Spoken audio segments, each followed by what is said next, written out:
During the flooding, we stayed for 2 weeks without water. So it was really hard for us.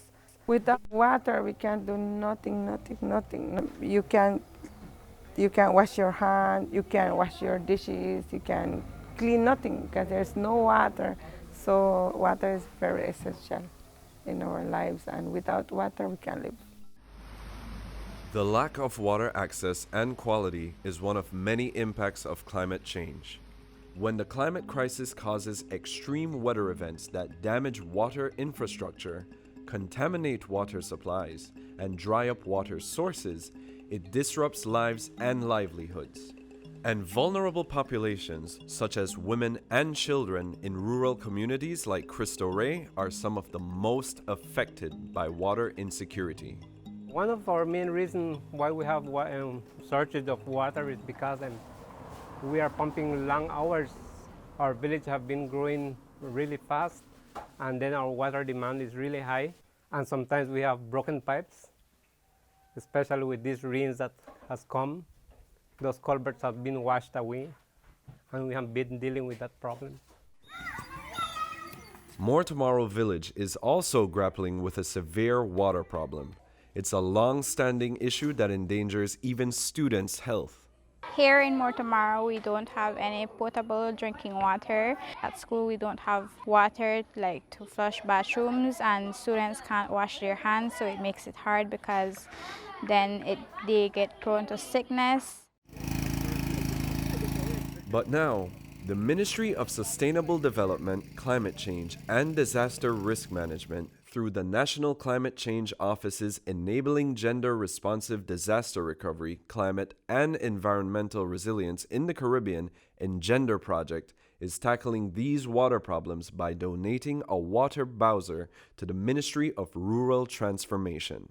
The water bowser supplies potable water to affected communities across the country. To date, more than 100 villages have benefited. It's not just a project, but it's a lifesaver because it allows the ministry to be able to respond more effectively to residents whenever they have any water system that goes down or in any natural disaster.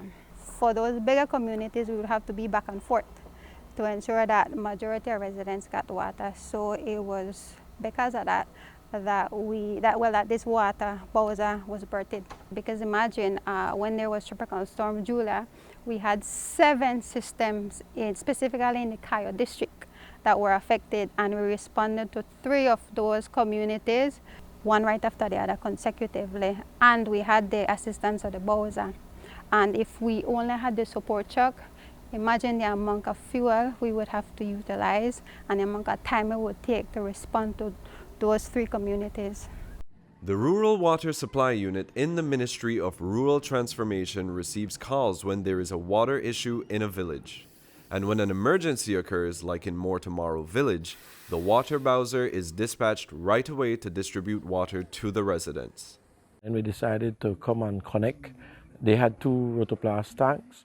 We're putting them back at an elevated position, and we'll be filling those with water so that they have water for the bathrooms. Water coming, right? Yeah. Also, the community has been without healthy drinking water. So what we did, we're placing a tank, a large rotoplas tank, with a faucet so that the community, the residents can come in and access water. And women in rural communities are disproportionately affected when water sources are threatened because they bear the burden of finding safe cooking, cleaning, and drinking water. However, the EnGenDER project's water bowser provides women with access to clean water at home and work, while also boosting their resilience to climate change. And they sent us a big truck which delivered water to the whole main road. And they did give a smaller truck, which they go all around the village giving water every day, which helped us a lot, and it was good water that they give it.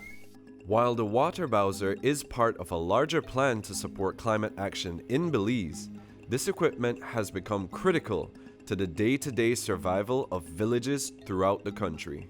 What is important as relates to the intervention with the procurement of the water bowser, it falls under the broader water security mandate that is part of our climate change policy, a part of the NDCs.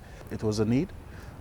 Pumps go down, and how do you then fill that void that is left from, because it's a timing issue when it comes to getting these pumps back up.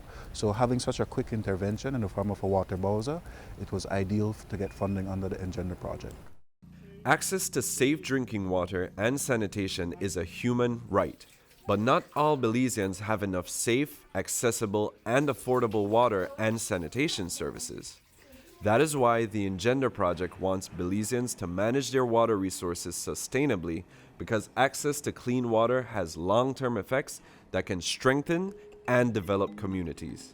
I have access to water every day, and some people don't have access to water, and some of them need to go to the rivers or to the spring to actually get water. So you realize the importance of having access to water, and after that I don't take it for granted, and that's the message that we're trying to put out there to the residents. Better water management and conservation practices can help to guarantee that future generations will have access to clean water. You can begin to conserve this life-sustaining resource by reducing water waste, collecting rainwater, and using only the water you need.